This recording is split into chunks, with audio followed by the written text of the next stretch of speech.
I'm joined now by reporter Justin Glawe, who authors the American Doom newsletter. Justin, you have been very much on top of everything that's happening in Georgia, where that pro-Trump Georgia State Election Board has been kind of running rogue in trying to basically run defense for Trump and give him avenues where they can block certification of the election. So the Georgia State Election Board met this morning, and you have an update for us in terms of what happened there. Yeah, well, the biggest news out of today is that they basically reopened an investigation into supposed fraud that doesn't really exist and has been proven not to exist in Fulton County in the 2020 election. So I find it very interesting, and I'm sure we'll talk about this, but I find it very interesting that, you know, we hear this narrative from higher ups within the Republican Party about we're looking towards the future, we're not looking towards the past. They are very much looking towards the past, and that's exactly what the SEB did today. Right. In fact, that was J.D. Vance's line. That was his whole justification for not answering the question posed to him by Tim Walz, which was, did Donald Trump win the 2020 election? He said, oh, well, I couldn't possibly answer that because our focus is only on the future. And yet you have these people who were called out by name by Donald Trump when he was in Georgia last. So these people are working for his benefit, and right now what they're doing with their power, with their political capital, is trying to relitigate the events of the 2020 election here. Right, and you know, I mean, I will, I guess, give them a little bit of a benefit of the doubt and say that they're looking towards the past in that they, in this specific instance, are trying to reinvestigate a matter that has already been litigated in Fulton County in 2020.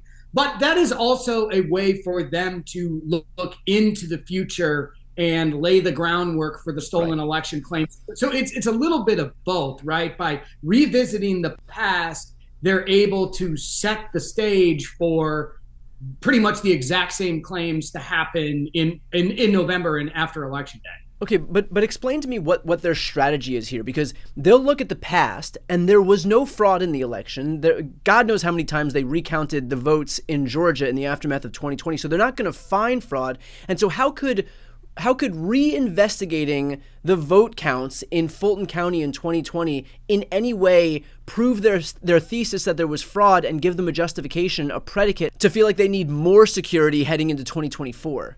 Well, I mean, I think there's two ways to look at this, and these are the two ways that you can look at election denialism in general, right? Which is, you know, the first way to look at this is that they re-engaged in this investigation, which just really quickly deals with double counted ballots in Fulton County. It was investigated. These basically were double scanned ballots. It was found that the results of the investigations reinforced Biden's win in Fulton County and therefore Georgia in 2020. So the two ways that you can think of why they did this are similar to the two thoughts about why election deniers do anything that they do. And the first one is that by doing what they did today, they think they are actually going to uncover the much hidden evidence of the conspiracy of the stolen election in 2020. Just like many of the election denial actions that we see by Republicans across the country could perhaps be being done because they're true believers who think that they're eventually going to find the smoking gun. Right. The other theory is that they are just doing this to bring awareness and continue the narrative of the stolen election so that it's at the forefront of people's minds as we head into November, and that they don't actually believe that the election was stolen, but that they want to continue that narrative. Do you think that in any way, I mean, they're gonna look at this, and there is gonna have to come a reckoning point where they get the results, kind of in the way that the cyber ninjas were supposed to be this smoking gun group to uncover that elusive fraud that we were waiting for out in Arizona, I believe it was, and ultimately they had to come and have their day of reckoning where they showed that there was no fraud. If I remember correctly, they actually proved that Joe Biden got a few more votes than were originally tabulated. But there will come a point when even the Georgia State Election Board, after this whole, audit for the umpteenth time is going to come forward, show that there was no fraud, where even they will have to just offer up some admission that their theory here was unfounded. Yes, possibly. Although, I mean, as the title of your book suggests, these people many of them do not have the ability to feel shame. So even after being proved wrong over and over again, and Rudy Giuliani is a fantastic example of this. This is a guy who just got smoked time and time again on all of his election fraud claims. He's still out there saying that it was stolen. He's still out there talking smack about the 2 election workers in Fulton County who won, a libel case against him that a judge said, you got to pay these women because you defamed them in the court of public opinion. So I don't think that even if they got all of the answers that then again confirm that Joe Biden won Fulton County in 2020, will they say, oh, yep, sorry, we actually were wrong about that? And secondly, I think one thing that may prevent them from actually getting anything is that they said today they were going to file subpoenas against Fulton County. I'm not sure if the SEB even has the legal ability to do that. That sounds more like something that would have to be done by the Attorney General, which is the technical legal representative of the state election board. I don't know if the Attorney General is even going to do that. So, they could, like you've said before, if they lose, they actually win because they could say, well, Chris Carr's in on it, right? And that's why he wouldn't file the subpoenas for us. So it sounds like they're kind of making it so that, heads they win, tails you lose, in the sense that they will just keep putting forward more and more absurd requests or poison pills or things that they can't actually do.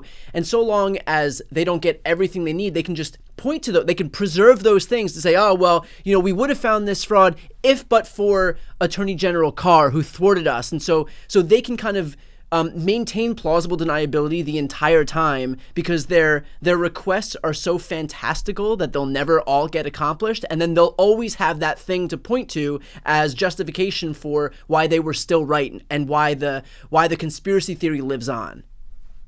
Right. Yeah. And in that way, it's very similar to a lot of these lawsuits that we're seeing across the country that I'm sure you and Mark have talked about that deal with list maintenance stuff. And, Democrats call them voter purge lawsuits. And for a variety of reasons, these lawsuits are sort of destined to fail. And, my theory, and I think many other people share that theory, is that that's almost purposeful, right? Either that they will fail and then they will say, oh, a liberal activist judge denied us the ability to clean these voter rolls, which would have prevented voter fraud. They can make that argument. So there is no scenario really that I've ever seen short of, as we've discussed before, election denial activists and officials running elections from top to bottom everywhere in the country. Short of that extreme, totally implausible scenario, they'll never really be satisfied. Right. And they don't have to be, because then they can say, oh, well, the activist judge or the activist attorney general or the liberal so-and-so stopped us from getting...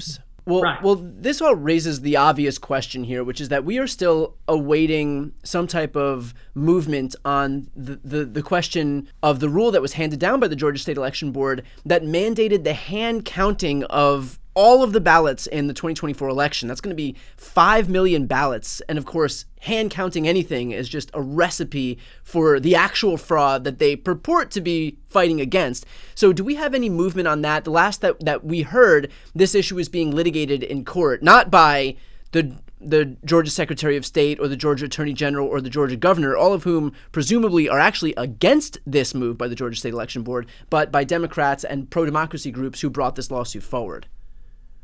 Right. And I should note, too, that it is this hand counting measure. What it does is not technically hand counting the actual ballots. And this ballot says Brian voted for Donald Trump. But it's a process of what they call reciprocation, wherein they are lining up the number of ballots collected at a polling location to the number of voters who check in at that location. And there's a variety of reasons. Look, obviously, one voter, one ballot. However, there's a variety of reasons, especially at very busy polling locations like those in big cities that tend to vote Democrat, those numbers couldn't line up. So it provides an opportunity to say, look at these irregularities. Now, yes, you're right. We are still waiting to hear how a judge will decide on basically whether or not that rule should stand. And unfortunately, I don't have any insight into that. But what I would say is that it is pretty clear that the hand count rule, along with the 2 certification rules,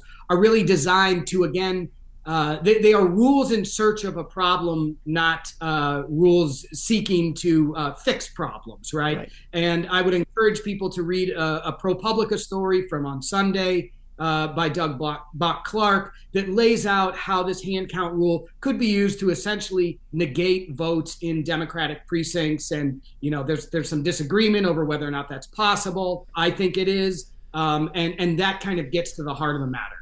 Justin, you've been doing phenomenal work on this beat, which is a beat that most people aren't covering, or they're just finally starting to cover now that we're just in the lead up to the election. But you've been focused on this for a long time. You've done your reporting in Rolling Stone. You've also done your reporting in your own newsletter. So in terms of that newsletter, where can people read it?